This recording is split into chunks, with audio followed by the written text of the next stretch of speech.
Hello everyone, good evening to all of you. बच्चों, इस video में हम लोग पढ़ेंगे concept of hypermetropia, that is also known as long sightedness और far sightedness. So let us start with that. So बच्चों, hypermetropia जो है, this is a defect in the vision of human eye. So let us come to this point. This point we are discussing here. So hypermetropia is that defect of vision due to which a person cannot see the nearby objects clearly. That is, though he can see the distant objects clearly, but he cannot see the nearby objects clearly. So basically in hypermetropia, problem क्या होता है कि the object the person who is suffering from this defect, he is unable to see the nearby objects. ठीक है बच्चों, नज़दीक की वस्तुएं दिखाई क्लियरली नहीं पड़ती है। सो दूर की वस्तुएं हमें साफ साफ दिखाई पड़ती हैं, लेकिन नज़दीक की वस्तुएं हमें क्लियरली दिखाई नहीं पड़ती है। A person having this defect hypermetropia, a person having this defect hypermetropia cannot read a book clearly and comfortably, though he can read the number of a distinct car clearly। ये point बहुत ही important है बच्चों। यहाँ पर हम लोग बात कर रहे हैं कि अगर यह डिफेक्ट किसी पर्सन को होता है, तो जैसे नज़दीक की चीज़ें उसे साफ दिखाई नहीं पड़ती है। फॉर एग्जाम्पल, अगर वो बुक पढ़ रहा है तो he will not be able to read the book clearly.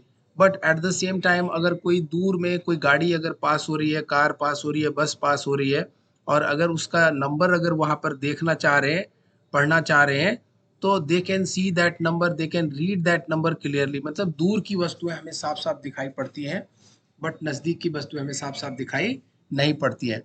ठीक है। सो पहले तो हमें यह समझना है कि हाइपरमाइट्रोपिया जो प्रॉब्लम होता है, उसमें जो ह्यूमन आई है उसको क्या क्या डिफ़िकल्टी आती है। तो सबसे पहली डिफ़िकल्टी ये आती है कि हमें नज़दीक की वस्तुएं साफ साफ दिखाई नहीं पड़ती। जैसे कि हम अगर किताब पढ़ेंगे या न्यूज़पेपर पढ़ेंगे, तो we are unable to see the nearby objects clearly, but at the same time हमें दूर की वस्तुएं हमें साफ साफ दिखाई पड़ती हैं। ये है पॉइंट ऑफ हाइपरमाइट्रोपिया। और हाइपरमाइट्रोपिया को लॉन्ग साइटेडनेस या फार साइटेडनेस भी कहते हैं।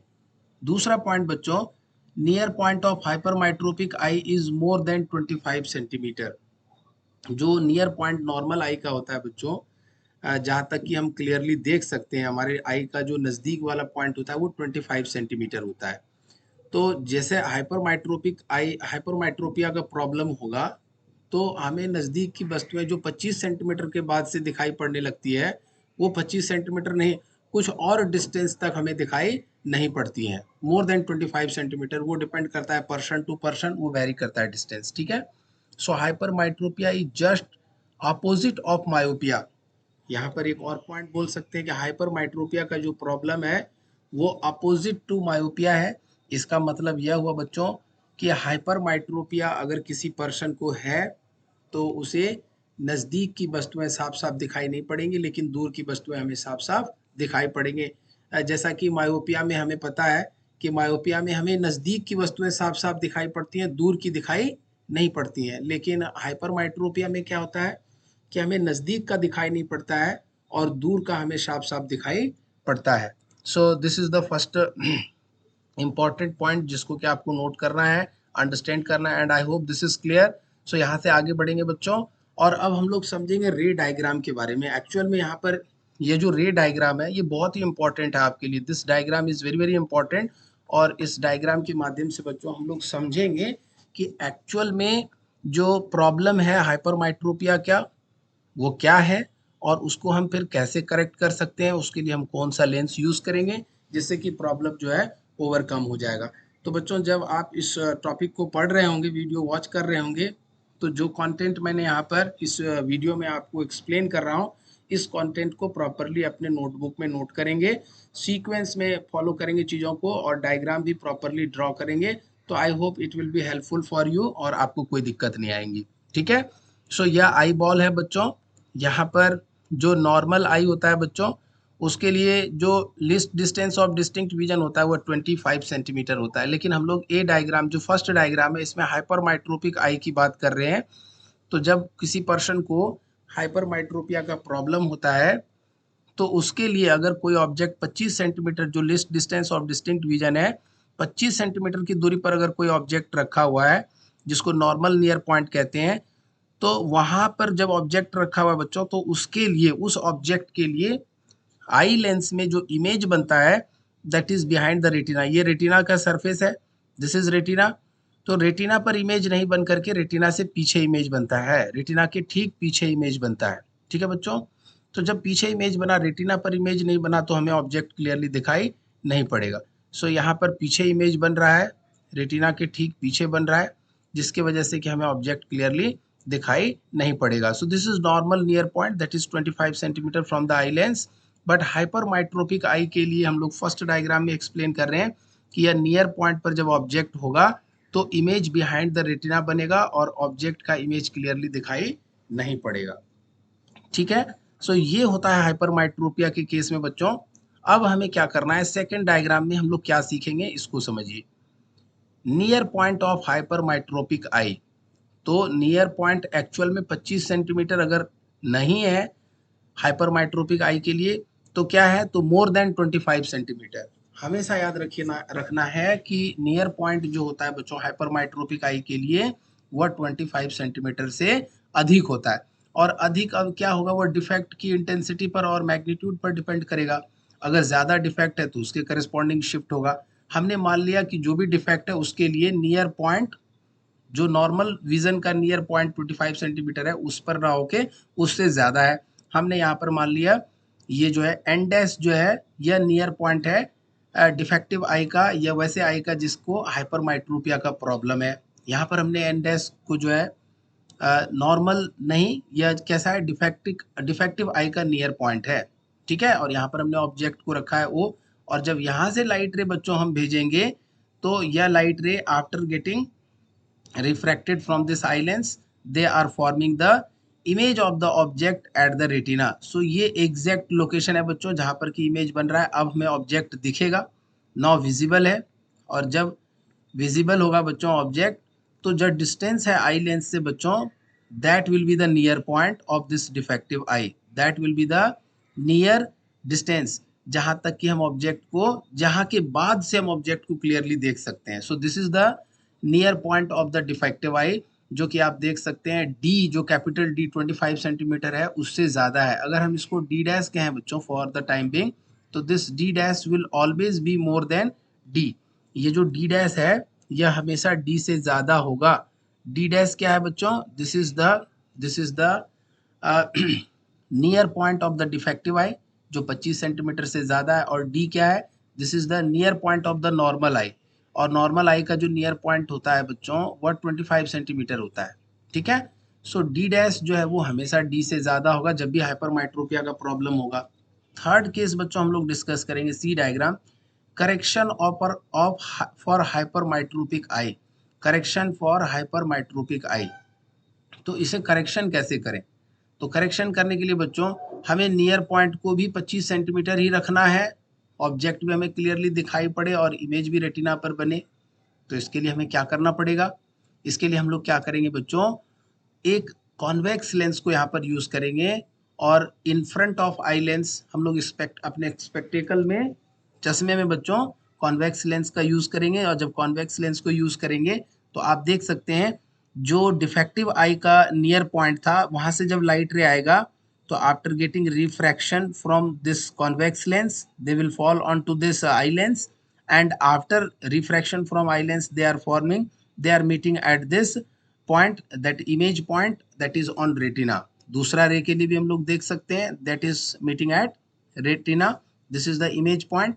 so when you have convex lens in your glass, बच्चों जब आप चश्मे में convex lens को यूज करेंगे, तो जो डिफेक्टिव आई का जो नियर पॉइंट है, that near point now will be shifted to the normal near point. क्यों, क्योंकि आप देख सकते हैं ये जो लाइट रे आ रहा है यहाँ पर रिफ्रैक्ट होकर के मिल रहा है। जब हमने इसको यहाँ पर बच्चों इस चीज़ को और अच्छे से समझिए, क्लियरली समझिए कि जब नियर पॉइंट पर ऑब्जेक्ट है तो लाइट रे इस तरह से आएगा, यहाँ से आएगा, रिफ्रैक्ट होगा और यहाँ पर इमेज बनाएगा। इसी को हम लोग बैकवर्ड एक्सटेंड कर रहे हैं और वह बैकवर्ड एक्सटेंड होकर के कहाँ पर मिल रहा है, जो डिफेक्टिव आई का नियर पॉइंट है वहाँ पर मिल रहा है।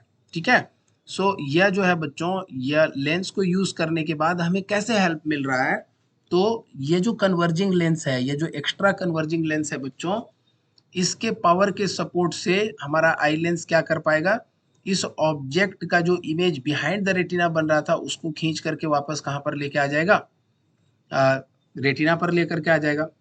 ठीक है, और यहाँ पर जब डिफेक्टिव आई बच्चों, उसके लिए फोकल लेंथ ज़्यादा है, तो लार्ज फोकल लेंथ है, पावर इक्वल टू होता है 1/f। तो जब फोकल लेंथ ज़्यादा होगा बच्चों, तो उस केस में when focal length is more power will be less. तो जब पावर लेस होगा, तो जैसे ही हम इस लेंस को यूज़ करेंगे बच्चों, इस लेंस को यूज़ करने के बाद देख सकते हैं आप यहाँ पर इमेज रेटिना पर बन रहा है, और अब फोकस घट रहा है, फोकल लेंथ घट रहा है, तो अब पावर क्या होगा बच्चों, again power equal to 1/f। तो फोकस घटेगा, फोकल लेंथ घटेगा तो पावर बढ़ जाएगा। तो कॉन्वेक्स लेंस को यूज़ करने से क्या हो रहा है, कन्वर्जिंग पावर यहाँ पर ये आई लेंस का बढ़ रहा है। ठीक है, और वह जो भी ऑब्जेक्ट है जब हम उसे नियर पॉइंट पर रखेंगे, जो नॉर्मल नियर पॉइंट होता है बच्चों दैट इज 25 सेंटीमीटर, तो उस केस में भी जो ऑब्जेक्ट का इमेज है वो कहाँ पर बनेगा, एट द रेटिना इमेज बनेगा, and that is what our expectation, that is what our expectation under any condition the image should always formed at the retina. I hope ये चीज़ आपको समझ में आया। So definitely if you will keep on going through this concept, you will be able to understand each and every point. So moving forward बच्चों, यहाँ पर ये एक डायग्राम था अपने पास हाइपरमाइट्रोपिया के लिए। So this is the human आई।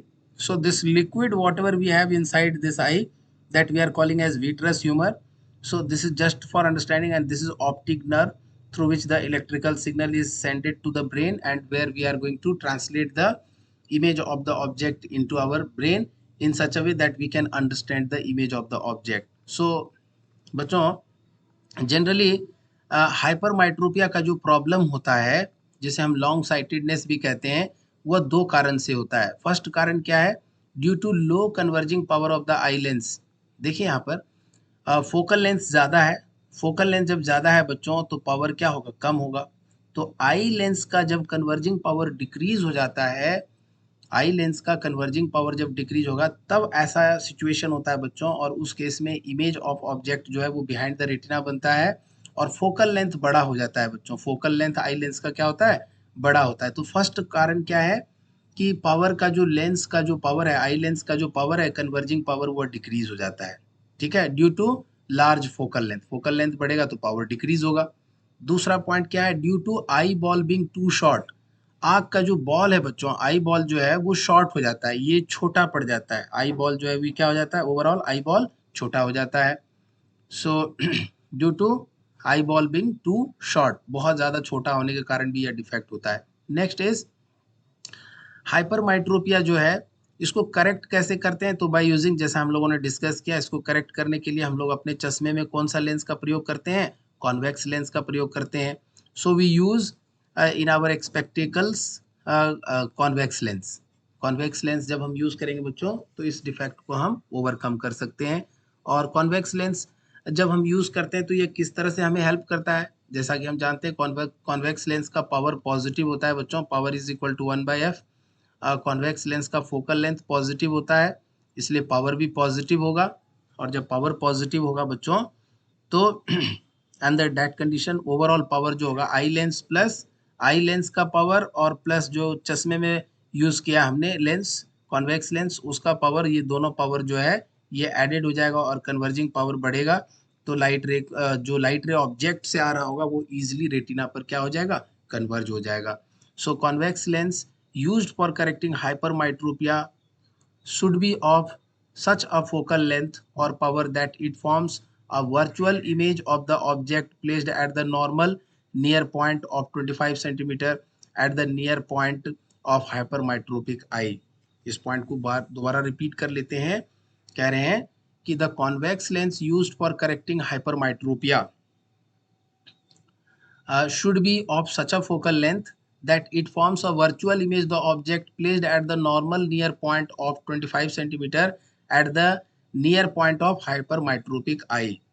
तो ऑब्जेक्ट का जो है वर्चुअल इमेज कहाँ पर बनाता है, जैसे जब हमने नियर पॉइंट जो नॉर्मल आई का है वहाँ पर ऑब्जेक्ट को रखेंगे बच्चों, तो इस ऑब्जेक्ट का एक वर्चुअल इमेज कहाँ पर बनेगा, इस ऑब्जेक्ट का एक वर्चुअल इमेज कहाँ पर बनेगा, near point of defective I. Under that condition, near point of defective I, under that condition क्या होगा कि जो इमेज है बच्चों, जो इमेज है ऑब्जेक्ट का वो हमारे रेटिना पर भी दिखेगा। The convex lens used for correcting hypermetropia or long sightedness should be of such a focal length that it forms a virtual image of the object placed at the normal near point of 25 centimeter at the near point of hypermetropic eye, at the near point of hypermetropic eye। जब आप जो normal near point है उस पर object को रखेंगे तो इसका वर्चुअल इमेज कहाँ पर बनना चाहिए, नियर पॉइंट ऑफ डिफेक्टिव आई और hyper metropic eye। So this point is again clear। So moving forward, the purpose of using convex lens here is to increase the converging power of the eye lens। overall power हम लोग बढ़ाना चाहते हैं इसलिए हम लोग convex lens को use करते हैं। Next, convex lens used in spectacles increase the converging power of eye lens and helps in forming the image of a nearby objects on the retina of the eye। Generally जो convex lens हमें help करता है बच्चों, वो किस चीज में help करता है, जो नियर पॉइंट पर ऑब्जेक्ट को रखने के बाद उसका इमेज रेटिना पर बनना चाहिए, तो एक्चुअल इमेज रेटिना पर बन रहा है with the help of convex lens only. और कॉन्वेक्स लेंस क्या करता है, तो ओवरऑल इंक्रीज करता है आई लेंस का कन्वर्जिंग पावर। फोकल लेंथ बड़ा था without convex lens, extra convex lens, और जब हमने कॉन्वेक्स लेंस यूज किया बच्चों तो उसको यूज करने से ओवरऑल फोकल लेंथ जो है वो घटा, पावर बढ़ गया। ठीक है। So next point is calculation of power of convex lens to correct hypermetropia. तो जो लेंस हम लोग यूज करते हैं बच्चों, कॉन्वेक्स लेंस, हाइपरमेट्रोपिया की प्रॉब्लम को करेक्ट करने के लिए उसका पावर कैसे कैलकुलेट करेंगे, तो उसके लिए हम लोग ये लेंस फॉर्मूला यूज करेंगे, 1/v minus 1/u equal to 1/f, जहां पर कि ऑब्जेक्ट डिस्टेंस है बच्चों u, where u is the object distance taken as the normal near point of the eye which is 25 centimetre. Object distance हमेशा u जो है वो 25 सेंटीमीटर लेना है बच्चों जब हाइपरमेट्रोपिया का प्रॉब्लम होगा। ठीक है, क्योंकि हम ऑब्जेक्ट को नियर पॉइंट पर ही रखेंगे, 25 सेंटीमीटर पर रखेंगे, तब जाकर के with the help of extra convex lens what we are using in our eye lens, in our spectacles, the image is getting formed at the retina. और v जो है बच्चों, v is the distance of the near point of the hypermetropic eye. तो जो भी hypermetropic आई होगा उसके लिए जो भी एक्चुअल नियर पॉइंट होगा उसकी वैल्यू को हम लोग v लेंगे, क्योंकि आप देख सकते हैं वर्चुअल इमेज ऑब्जेक्ट का कहाँ बन रहा है, जब हम लेंस यूज कर रहे हैं तो ये है object distance, this is u, और वर्चुअल इमेज कहाँ पर बन रहा है बच्चों, तो near point of the defective eye. तो जो near point of defective eye होगा वो आप v लेंगे, और u आपको पता है तो यहाँ से फोकल लेंथ आपको निकल जाएगा 1/v minus 1/u equal to 1/f। ठीक है, चलिए इस क्वेश्चंस को आपको कराते हैं, इसके हेल्प से आप इस प्रॉब्लम को बहुत ही आसानी से सीख जाएंगे। चलिए इस प्रॉब्लम को करते हैं हम लोग। सो क्वेश्चन है बच्चों यहाँ पर, I am using black colour और let us use another colour ताकि आप देख सके चीजों को। Red colour I am using, okay. So red is visible. Near point, पहले तो हम लेंस फॉर्मूला लिख लेंगे 1/v minus 1/u equal to 1/f। अब क्वेश्चन में क्या है, near point of a hypermetropic eye is 1 metre. तो नियर पॉइंट हमें दिया हुआ है, सबसे पहला काम क्या करना है, ऑब्जेक्ट डिस्टेंस, हाइपरमेट्रोपिया का प्रॉब्लम है, object distance minus 25 centimetre. Sir y minus 25 centimetre, क्योंकि जो लेंस है बच्चों उसके लेफ्ट साइड में है ऑब्जेक्ट। ठीक है, और कितने दूरी पर है, 25 सेंटीमीटर पर है वो ऑब्जेक्ट। ठीक है, और इसी का वर्चुअल इमेज जो है डी डैश डिस्टेंस पर, जो कि near point, actual near point of the defective और हाइपरमेट्रोपिक आई है। ठीक है, जो कि दिया हुआ है near point of a hypermetropic eye is 1 metre. ये डी डैश की वैल्यू 1 मीटर हमें प्रॉब्लम में दिया हुआ है, जिसको हम लोग इमेज डिस्टेंस कहेंगे v, क्योंकि ये ऑब्जेक्ट के लिए image, virtual image D dash ये नियर पॉइंट पर बनेगा, डिफेक्टिव आई का जो एक्चुअल नियर पॉइंट है वहां पर इमेज बनेगा, तो उसे हम v से डिनोट करेंगे। और यह भी लेंस के लेफ्ट साइड में है बच्चों, तो बाय साइन कन्वेंशन v की वैल्यू लेंगे -1 मीटर। ठीक है, सो अब यहाँ से हम लोग आगे बढ़ेंगे, एक बार वापस लिख लेते हैं, u इक्वल टू -25 सेंटीमीटर और v इक्वल टू -1 मीटर। आप इसको चेंज कर लीजिए बच्चों, सेंटीमीटर को मीटर में। So this is -1/4 metre. अब लेंस फॉर्मूला यूज करेंगे, यूजिंग लेंस फॉर्मूला। तो लेंस फॉर्मूला क्या है बच्चों, 1/v - 1/u equal to 1/f। v की वैल्यू क्या है, 1/-1 -1/u की वैल्यू है -1/4 इक्वल टू 1/f। तो ये हो जाएगा बच्चों -1, ये माइनस माइनस प्लस, ये ऊपर चला जाएगा +4 इक्वल टू 1/f। ठीक है, -1 + 4 हो जाएगा 3, this is equal to 1/f। So f is equal to 1/3 metre. So focal length हमें 1/3 मीटर मिल गया। तो पावर क्या कैसे निकालेंगे बच्चों, पावर इक्वल टू होता है 1/f। सो दिस इज 1/3, ये ऊपर चला जाएगा। So this is 3 metre. So finally power का जो वैल्यू है बच्चों, what will be the value of power, so power will be equal to 3 not 3 metre, this is wrong, correct it. Okay, so यहाँ पर बच्चों पावर की value जो होगी, so that will be 3 dioptre, DIOPTRE, या 3 capital D लिख सकते हैं, पावर का यूनिट डायोप्टर होता है। सो इस तरह से बच्चों जब भी हाइपरमाइट्रोपिया का प्रॉब्लम हो, जब भी हाइपरमाइट्रोपिया का प्रॉब्लम हो बच्चों, तो प्रॉब्लम को इस तरह से आप अप्रोच करेंगे यूजिंग लेंस फॉर्मूला, और साइन कन्वेंशन को जरूर यूज करेंगे। साइन कन्वेंशन के हेल्प से ही हम प्रॉब्लम को करेक्टली कर सकते हैं। तो u वैल्यू -25 सेंटीमीटर और v -1 metre. So this is how we are doing. So question में पूछा गया था बच्चों कि what is the nature and the power of the lens required to correct this defect. Nature and power, power तो निकाल लिया, अब plus power, power is positive. तो पावर पॉजिटिव किस तरह के लेंस के लिए होता है, कॉन्वेक्स लेंस के लिए। सर क्यों होता है कॉन्वेक्स लेंस के लिए पावर पॉजिटिव, क्योंकि आप देख सकते हैं बच्चों कॉन्वेक्स लेंस में यह जो पॉइंट है बच्चों, यह ऑप्टिकल सेंटर है, इससे हम आगे जब जाते हैं तो ये जो डिस्टेंस है, ये फोकल लेंथ होता है, जहां पर कि लाइट रे रिफ्रैक्शन होने के बाद मीट करता है। ये फोकल लेंथ जो है ये राइट साइड में है।